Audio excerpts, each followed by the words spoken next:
we have come to one of the oldest restaurants in Austria. This restaurant was founded 480 years ago. I'm going to have the Schweinsbraten, which is the pork cutlet. Oh, that's wonderful. The pork is so tender and so flavorful. I read that this is the best Schweinsbraten in town. We have this lovely dish of goulash. It has a sausage, dark, rich, spicy, but not hot spicy. Just so many flavors come together in this dish. The Schnitzel is super, super tender. You can see how thin the meat is between the breading because it's pounded. It's crunchy, very crispy. The breading, you can hear it.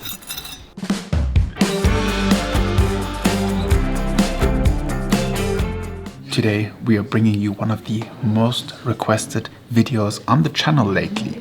You ask, so you shall receive. We are trying traditional Austrian foods today, and we're going to take it to another level because we have come to one of the oldest restaurants in Austria. We are here at the Sternbräu in Salzburg, and this restaurant was founded 480 years ago. So just think about that.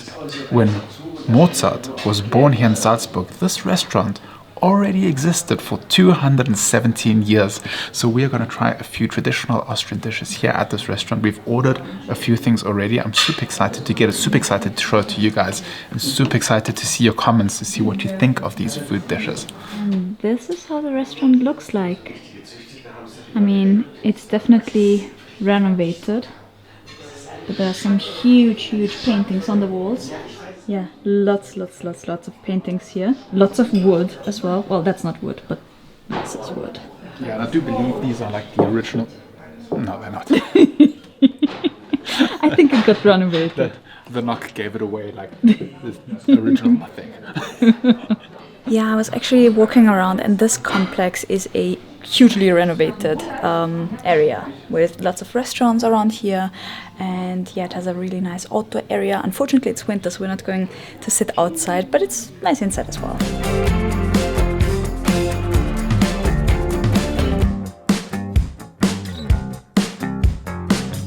Of course, Austria is the country of the amazing beers, but no beer for us. Yeah, it's dry January. Every January after New Year, we take a month off any alcohol. So we're very strict. Even though beer would go very well with this, but I don't know. We just don't feel like drinking any alcohol during the month of January. Yeah, this is Johannisbeerleitung. So this is a berry water mix, and Mike is having mineral water. By the way, our foods just came out. So let me give you the rundown of what we ordered. First of all, we had to order the Austrian Schweinsbraten, which is, I'd say, one of the most traditional dishes in Austria that we get very excited about. Let's call it the Austrian version of lechon.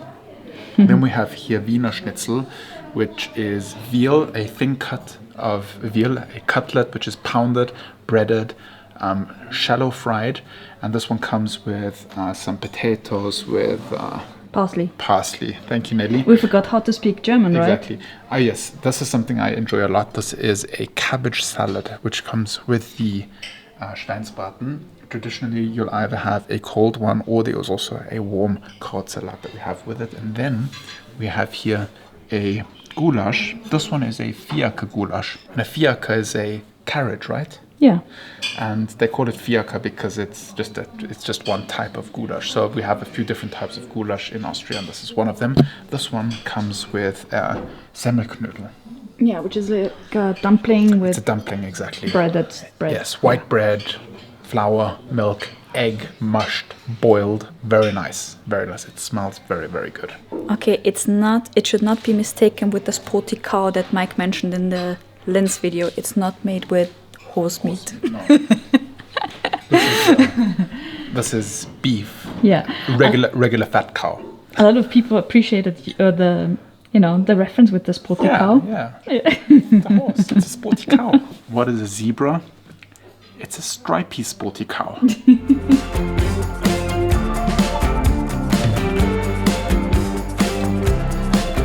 Okay, we're going to review these dishes by the intensity of flavor, because otherwise if we start with the goulash, which is the most intense. This is very intense. There's like a lot of smoked paprika in there, you won't taste anything after that. So I'm starting with the Austrian Wienerschnitzel, the veal schnitzel, which I haven't had since we've come back to Austria. So traditionally it's served with a lemon. We just squeeze some lemon juice over it. And then over here we have some Preiselbeer marmelade, which is kind of a jam with I think berries. It's some kind of like cranberry, but not really cranberry. Yeah, similar to cranberry, similar flavors like cranberry, a little bit more tart. And it's bitter, a little bit bitter. Yeah, so the schnitzel is super, super tender. You can see how thin the meat is between the breading because it's pounded. Lovely soft potatoes. They take a hammer and then just... Literally, like a meat mullet, and they just go ahab on it. So here we have this lovely combination.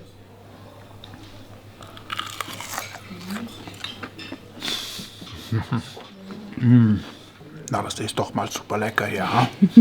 So this is delicious. It's crunchy. It's very, very crispy. The breading, you can hear it. It's tender. It's flavorful with the veal. Tastes so nice. The potatoes are buttery and lovely. It's just a perfect fit. This all goes together so well. I feel like since we started filming, it's complete silence in here, so it's really awkward. Yeah, I have to mention it's 4 p.m. in the afternoon, so we chose a very quiet time where usually nobody goes and has dinner, but we're not the only people here in the restaurant, so we're keeping it quiet. But yeah, there are some people over there and some people over there. So, and I feel like the quieter we are becoming when talking, the quieter everybody else is becoming. So maybe we need to lift it up a little bit.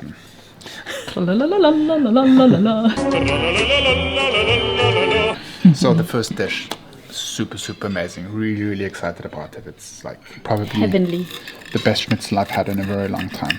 Just look how the knife cuts through it like butter. Alrighty, it's my turn, and I'm going to have the Schweinsbraten, which is the pork cutlet. It comes with a sauce, and it is basically the gravy from the meat. You can see how dark it is, really nice. And what we have here is the Semmelknödel. So this is a white bread roll, and what you do is you dip this into the sauce and add the meat, and this is what you eat.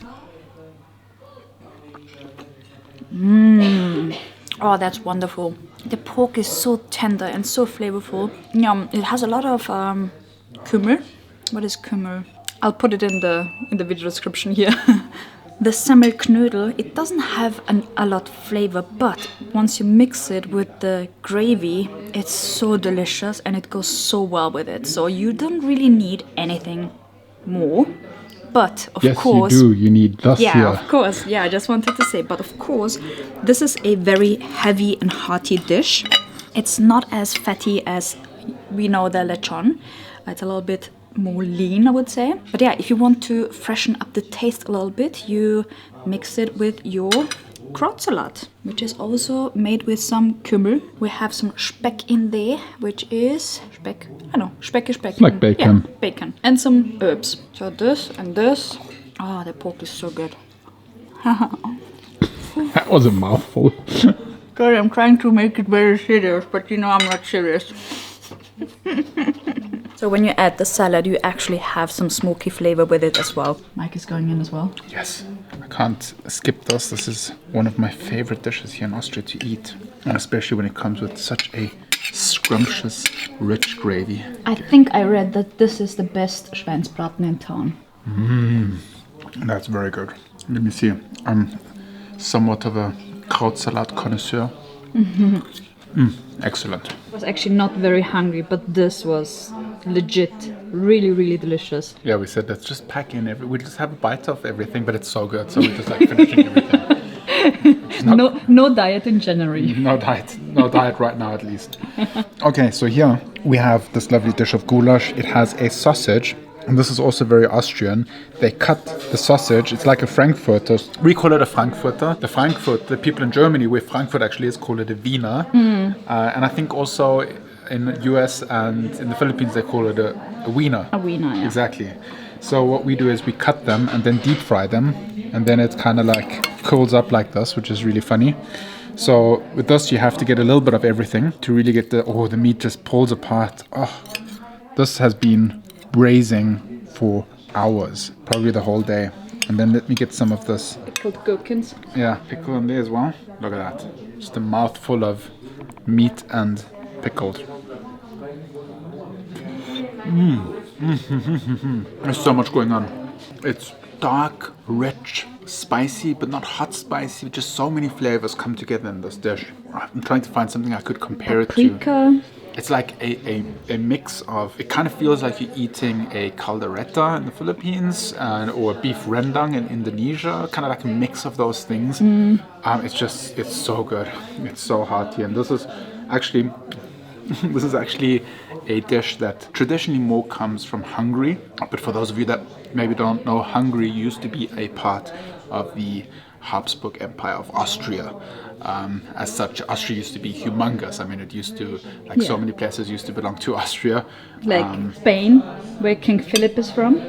Yes, Philip from Austria. Yeah. So that's just a background story.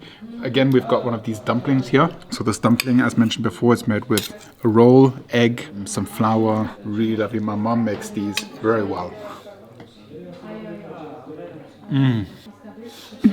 Alright, I think we're going to skip dessert and do a dedicated video just about desserts in Austria. What I wanted to mention are the prices. So for the goulash we paid €14.90. For the original Wienerschnitzel, €20.50, which seems a little bit expensive, but you have to consider that veal is very expensive in general. And the homemade, or like the locally made Schweinsbraten is €14.20. So overall, very good prices, considering that everything tasted like it's made from scratch, right? Yeah, and also considering this restaurant is a really, really old traditional restaurant, and it's located in the most expensive area in Salzburg. So it's in the absolute heart, just across the road from Mozart's birth house. If you haven't seen that video yet, it'll pop up right here. So the location is really amazing, and the ambience too. It's well worth it. Now, as Nelly said, we're going to do an own video about Austrian desserts, traditional Austrian desserts that you need to try, because that also was requested a lot. And of course, Austrian street food. We're putting together a list of the most essential Austrian street foods, and we're going to show you our own video of that. That's it. All right, if you enjoyed this video, be sure to give it a thumbs up. Let us know in the comments down below which of these dishes you would be most excited to try. And with that being said, we'll see you guys tomorrow, same time, same place. Remember to stay awesome, Be positive. make it happen. Bye bye.